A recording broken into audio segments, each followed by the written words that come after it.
네, 여보세요? 네, 장 대장입니다. 네, 안녕하세요. 네, 반갑습니다. 네, 반갑습니다. 오늘 계속 여자분이 전화 주셨는데 최초의 남자 상담자가 됐네요, 오늘. 네. 네네, 그렇네요. 네. 네. 좀 어, 고민이 많습니다. 네? 고민이 많습니다. 아, 고민이 많아요. 아, 이 고민이 많으시면 안 되는데. 연령대가 40대 초반 정도 될까요? 네, 40대 초반이에요. 이게 목소리만 들어도 이제 귀신입니다, 이게. 네. 네. 자, 어떤 고민이 있으시길래 고민이 많으실까요? 네, 제가 좀 1가구 2주택인데요. 네. 서울 창동 674번지의 빌라를 20년째 보유하고 있어요. 674번지. 네, 지금, 빌라. 네, 도심 공공주택으로 좀 묶여 있죠. 이거 재밌네요. 네, 이번에 도심 복합개발 네, 하겠다고 해서 발표한 게 창동 674번지 1혼이라고 했는데 정확하게 674번지에 있는 겁니까? 네, 맞습니다. 재밌네요. 네. 네, 그리고요. 그리고 또 하나는 수지 상현동에 풍산 아파트를 또 하나 10년째 보유하고 있어요. 아, 풍산 아파트 10년째. 네. 빌라는 언제 매수하셨죠? 20년 됐습니다. 아, 20년 됐어요? 네. 이거는 거의 뭐 증여나 상속 받으셨겠네, 그러면? 아닙니다. 제가 좀 젊었을 때 좀 샀었거든요. 아, 20대 초반부터 부동산을 이렇게 네. 어우. 네. 그래서 지금 예. 여기에 뭐 세입자가 있는 건 아니고 저희 예. 어머니 혼자서 지금 계세요. 아, 명의는 창동에는 불구인데. 네. 어머니가 살고 계시는군요. 네네네. 그래서 지금 같은 경우에 제가 네. 이제 용인 수지 아파트를 얼마 전에 좀 매도를 하려고 보니까 네. 양도소득세가 너무 많이 나오더라고요. 2주택이 다주택자가 되니까. 예. 네네. 그래서 이거는 이제 얼마 정도 올랐어요? 풍산 아파트는? 거의 다 2배씩 올랐거든요. 빌라도 2배 올랐고 네. 아파트도 2배 올랐고. 그러면 뭐 2주택이면 거의 뭐 절반 가까이 세금 내야 되잖아요. 대략 봐도 그냥. 네, 맞습니다. 그래서 예. 방법을 좀 알아보던 중에 네. 그 빌라를 임대사업자로 전환하게 되면 네. 평생 한 번에 대해서는 거주주택에 대해서 비과세를 할 수 있다라고 좀 이렇게 그 정보를 좀 봤습니다. 네, 네, 네. 네, 그래서 그렇게 해서 좀 아파트를 그 매매할 수 있게끔 좀 준비를 해놓는 것이 좋을지. 네. 그런데 이제 또 문제가 674번지가 또 재개발이 돼버리면 나중에 제 임대사업자를 하더라도 그게 그 매각이 되잖아요. 네. 네, 그렇게 됐을 경우 또 여러 가지 또, 왜 매각이 되죠? 임대사업자라면? 이렇게 막 재개발이 진행되게 되면, 네. 그, 제가 갖고 있는 토지랑 건물이 그 넘어가 버리게 되니까, 다시 받는 거잖아요, 아파트로. 네, 받게 되죠. 근데 네. 그렇게 되면 임대사업자를 제가 알아보니까, 네. 임대사업자가 중간에 끊어지고, 네. 지금 아파트 같은 경우에는, 임대사업자가 되지 않기 때문에, 네.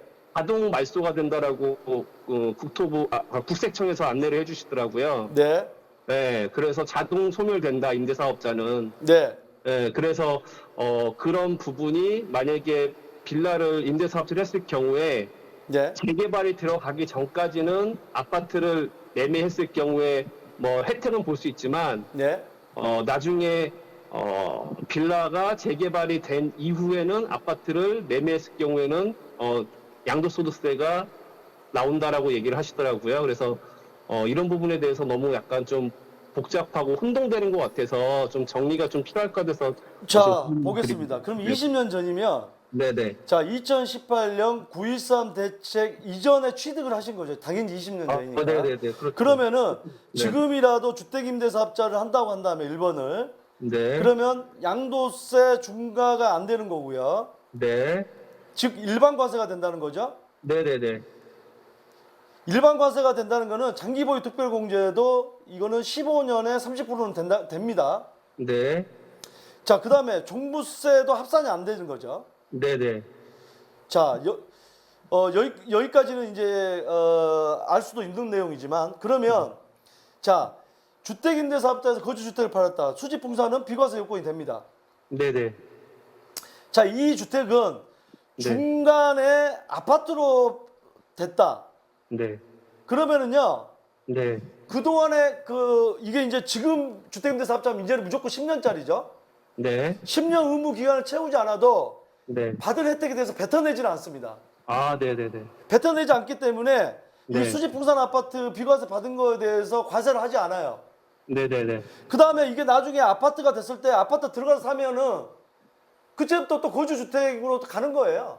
그쵸, 그쵸. 예. 네. 그렇게 가면 될 것 같은데요? 네, 근데 또 어떤 분들은 굳이 그 674번지를 어차피 그 냅둬도 네. 1가구 2주택, 그러니까 1가구 2주택이 안 되지 않겠냐라고 얘기를 하더라고요. 왜 그렇죠?